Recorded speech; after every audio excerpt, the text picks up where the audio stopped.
खुलुमबाय आं सिबिरानि ब्रह्म गोजोन फुंबिलिनि बयनिसिमबो गाहाम हामलायनायखौ जासिहरनाय थाबाय आसा खालामो नोंथांमोना गासिबो मोजाङैनो दङ नोंथांमोननि थाखाय आं गोदान मोनसे भिडिअ लानानै फैबावबाय अन्नानै भिडिअखौ जोबजासिम नायलांदो मिजोरामाव ओनसोलारि राजखान्थि दोलोनि देरहासारनाय माहारियारि राजखान्थि दोलो बीजेपी आरो कंग्रेसखौ जायगा होआखै मिजोराम रायजोआव जायनि थाखाय कंग्रेस आरो बीजेपी राजखान्थि दोलोआ जोबोद गाज्रियैनो जेननो गोनां जादों मिजोराम रायजोआव ओनसोलारि दोलो जराम पिपल्स मुभमेन्ट जेडपीएमनि देरहासारनाय जेराव मिजोरामनि सोरखार मिज' नेशनेल फ्रन्ट एमएनएफआ जेननो गोनां जाबाय थांनाय 7 नभेम्बराव 40 बिधानसभा बियाबनि थाखाय भट होनाय जादोंमोन जायनि भट साननाया मैया जानानै थांबाय 40 मासिनि मादाव बेरेखा दोलो जेडपीएमआ 27 मासियाव देरहासारनो हादों आरो एमएनएफ दोलोआ 10 मासियाव देरहासार जानो हादों बीजेपीआ 2 आरो कंग्रेसआ 1 मासियाव देरहासार जानो हादों मिजोरामनि गिबि मन्थ्रि जरामथांगा बिथाङा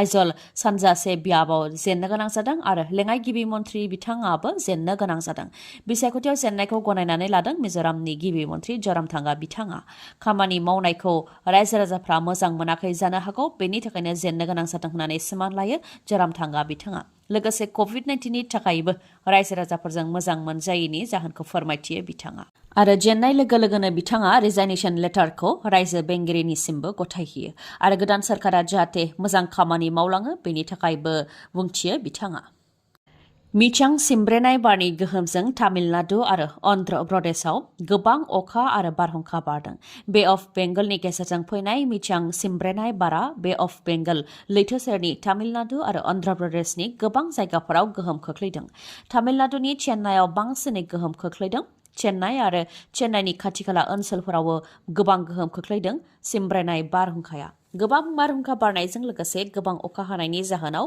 उरां गाथोनफोराव दै लोमसावजोबदों जायनि जाहोनाव चेन्नाइ इन्टारनेशनेल एयारपर्टखौ बन्द खालामनो गोनां जादों आरो उरां जाहाजफोरखौ केन्सेल खालामनो गोनां जादों बेनि अनगायैबो गोबां अखा आरो बारहुंखा बारनायनि जाहोनाव तामिलनाडुआव लकेल हलिडे बा ओनसोलारि बन्दबो फोसावनो गोनां जादों ओजोंहाय अन्ध्र प्रदेशआवबो बारहुंखा आरो अखानि थाखायनो फरायसालिफोरखौ बन्द फोसावनो गोनां जादों घन्टायाव 80निफ्राय 100 किल'मिटार गोख्रैथिजों बारनाय बारहुंखानि जाहोनाव गेदेर गेदेर दंफां लाइफांफोरा गुबुदों ओजोंहाय गोबां अखा हानानै दैबाना जानायनि जाहोनाव लामा सामाजों हान्थामेला खालामनायाव जेंना जानायनि अनगायैबो रेल लामा आरो अख्रां लामाजों हान्थिनायावबो गोहोम गोग्लैदों बे दैबाना जानायनि थाखाय बेसेन गोसा गारिफोराबो गोजावलांनायखौ नुनो मोननाय जादों रिपर्टनि बायदिब्ला माइचं सिमब्रेनाय बारनि गोहोमजों दासिम 7 सुबुंनि जिउ खहा जाबाय बेनि मादाव खायफाया दंफांजों होसिनजानानै थैनो गोनां जादों आरो खायफाया मोब्लिबजों बोगथाबजानानै बा मोब्लिब खुन्थियाजों होसिनजानानै थैनो गोनां जादों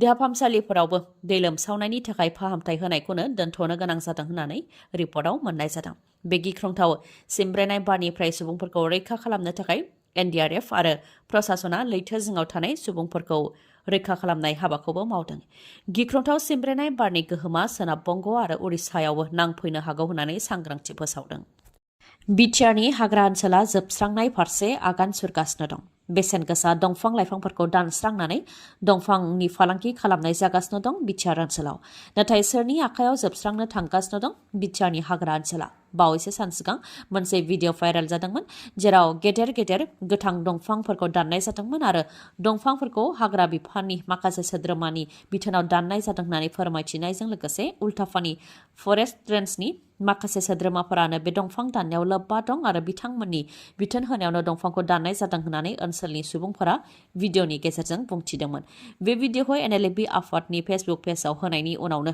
उल्टाफानि फरेस्ट रेन्जनि आइसि खरेन्द्र नार्जारिया खौरांगिरि मेल लिंथुमनानै एनएलएबिनि सायाव उल्टायै दाय जाबसिनदोंमोन बेनि सायाव फिन दा एनएलएबि आफादनिफ्राय खौरां बिबुंसार फोसावदों उल्टाफानि फरेस्ट रेन्जनि आइसि खरेन्द्र नार्जारिया एनएलएबिनि सायाव जि गोरोन्थियै फोसावदों बेयो ओंथि गैया होननानै बुंथियो एनएलएबि आफादनिफ्राय आरो एनएलएबि आफादा दंफां दानफायनायजों जेबो लोब्बा गैया होननानैबो बुंथियो जायफोर दंफां दानफायदों अदेबानि सोरनिबा बिथोनाव हाजिरा हिसाबै दंफां दानफायग्रा बिथांमोनहानो सिमान लानायनि माखासे भिडिअनि फोरमानबो दं होननानै फोरमायथियो बिथांमोनहा आरो बे फोरमानखौ हल्टुगाव फरेस्ट डिभिजननि डिएफअनो होनाय जाबाय जाहाथे बेनि सायाव थाबैनो नायबिजिरनानै दायनिगिरिनि हेंथा राहा लायो बेनि थाखायबो बुंथियो एनएलएबि आफादनिफ्राय फोरमायथिबावनो गोनांदि लेबार महरै दंफां दानफायग्रा बिथांमोनहा भिडिअनि गेजेरजों फोरमायथिनाय बायदिब्ला उनिराम मुंनि सुबुङा दंफां दानफायनो थाखाय बिथोनखौ होदोंमोन। दंफां दानफाया होननायाव मानसिखौ दैखांनो थाखायबो हुमखि होदोंमोन। बे लेखायैनो दंफां दानफायनाय जादोंमोन होननानै फोरमायथिदों।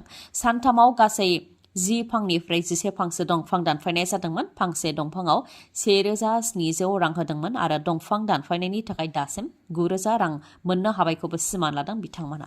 लोगोसे फोरमायथिबावदों दि दंफां दाननायनि सिगां बिरट मुंनि सुबुं जाय उल्टापानिनि रेन्जारजोंनो थाफायो बेनो कल हरनानै हाग्रायाव हाबनायखौ खौरां हरनायबो जाग्रोदोंमोन। बे लेखायै दंफां दाननायाव बिथांमोनहाबो थाफाफैदोंमोन होननानै फोरमायथिदों। बेनि उनाव दंफां दानखांनायनि उनाव हाग्रा बिफान आरो पुलिसा न'सिमबो फैदोंमोन।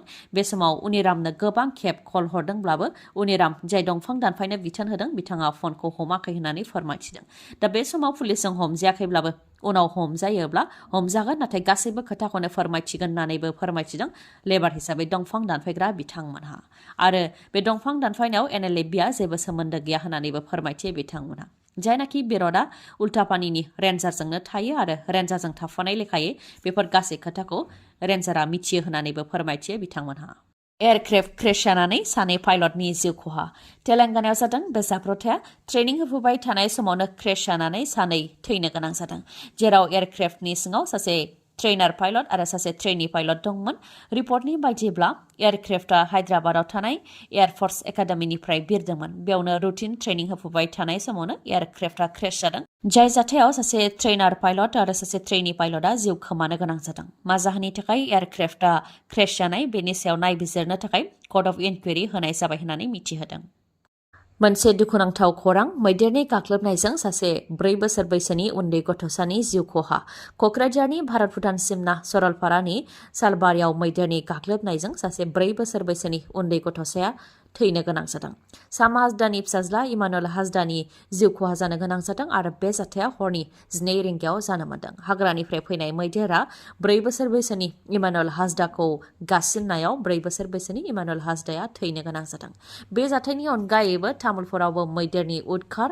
गोबां नखरनि न' बांखौ सिफायनानै सिलिंखार खालामलांदों हाग्रानि मैदेरा। बेजों लोगोसेनो न'नि थोरसि लथा बायदिफोरखौबो सिलिंखार खालामलांजोबदों। बेनि अनगायैबो बिगा बिगा माइ आबादखौबो सिलिंखार खालामदों मैदेरा। बे हाग्रानि मैदेरा बाक्सा भारत-भुटान सिमानि रायजो राजाफोरखौ उन्दुनाय गैयै खालामदों। फालो फालो ओंखारबोनाय हाग्रानिफ्राय मैदेरा फारसेनिफ्राय सिलिंखार खालामलांदों, जायनि थाखाय गोजोन गैयै जानो गोनां जादों रायजो राजाफोरा। हादराव फिन गिख्रंथाव रेलगारि जाब्रबथाय। बाला रोगानाय ट्राकखौ रेलगारिया सौख्रांफैनायाव गिख्रंथाव अर जोंब्लावदों। सोनाब बंग'नि मुर्शिदाबाद जिल्लायाव जादों बे जाब्रबथाया। रिपर्टनि बायदिब्ला बाला रोगानाय ट्राकआ लेभेल क्रसिं गेटखौ बारदोंमोन। बेयावनो कलकाता राधिकापुर एक्सप्रेस रेलगारिया सौख्रांफैदों। बेयावनो बे जाथाया जानो मोन्दों। जाब्रबथाय जानाय लोगो लोगोनो रेलगारिनि इन्जिना रेल लामानिफ्राय बारलांदों आरो रोहो रोहो अर जोंब्लावदों। जाथायखौ खौरां मोननाय लोगो लोगोनो रेल बिफाननिफ्राय नुजाथि फैनायजों लोगोसे अर खोमोरग्रा बिफानाबो नुजाथि फैनानै अर खोमोरनायनि खामानिखौ मावफैदों। फ्राय 1 घन्टा नाजानायनि उनाव अरखौ खोमोरनो हादों आरो बेनि सिगांनो इन्जिनखौ गुबुन रेल डाब्बानिफ्रायबो गोजान खालामदों, जाहाथे अर जोंनाया गुबुन डाब्बायाव साग्लोबहैया। अर खोमोरग्रा बिफान आरो रेल बिफाननि गोख्रों नाजानायनि उनाव बे जाब्रबथाया गेदेर रेल जाब्रबथाय महर मोननायनिफ्राय रैखा मोननो हादों आरो दावबायारिफोराबो रैखा मोननो हादों। बे जाथाया सोनाब बंग'नि मालदा डिभिजननि सिङाव थानाय दुलियान गंगा आरो बालालपुर स्टेशननि गेजेराव जानो मोन्दों। अनफावरि रायजो राजानिफ्राय मदद बिनायनि खौरां। बाक्सानि कक्लाबारि बियाबनि भगपुर गामिनि थागिबि सानसुमा बसुमतारिया गोब्राब बेरामजों नाख्रेबजानानै दङ। राङारि आंखालनि थाखाय बेराम फाहामनो हायाखै होननानै फोरमायथिदों बिथाङा। गोजौ फाहामथायनि थाखाय बिटिआर सोरखारनिफ्राय मदद हास्थायनायजों लोगोसे अनफावरि रायजो राजानिफ्रायबो राङारि अनसुंथाइ मोननो हास्थायनायखौ फोरमायथिदों सानसुमा बसुमतारि बिथाङा फोरमायथिनाय बायदिब्ला आथिं थोंनैबो हिप जइन्ट डेमेज जादों। थोंसे आथिंनि अपारेसन जाखांबाय, थेवबो मोजाङै हामजोबाखै। फारसेथिं नखराव रांनि आंखाल। न'आव बिमा बिफा दंब्लाबो बोराय बुरै जाबाय होननानै फोरमायथिदों आरो बिथाङा थांनाय 9 दाननिफ्रायनो बेरामजों नाख्रेबजानानै दं होननानै फोरमायथिदों। बेनिखायनो रायजो राजाफोरा जाहाथे अनसुंथाइ होयो आरो बिटिआर सोरखाराबो जाहाथे अनसुंथाइ होयो, बेनि थाखाय आरज गाबहरदों बिथाङा। सोरबाफोर अनसुंथाइ होनो गोसो दंब्ला account number 308510502444 IFSC code SBIN 00185557 बेयाव हरनो हागोन आरो सोरबाफोर खौरां लानो गोसो दंबा 81338980 26 बे नाम्बाराव कल हरनानै खौरां लाहरनो हागोन। दिनैनि भिडिअआ एसेनोसै गाबोन फिन लोगो मोनफिनबावगोन। नोंथाङा जुदि आंनि भिडिअखौ मोजां मोनदोंबा लाइक, कमेन्ट आरो शेयार खालामनो दाबाव। गोजोन्थों।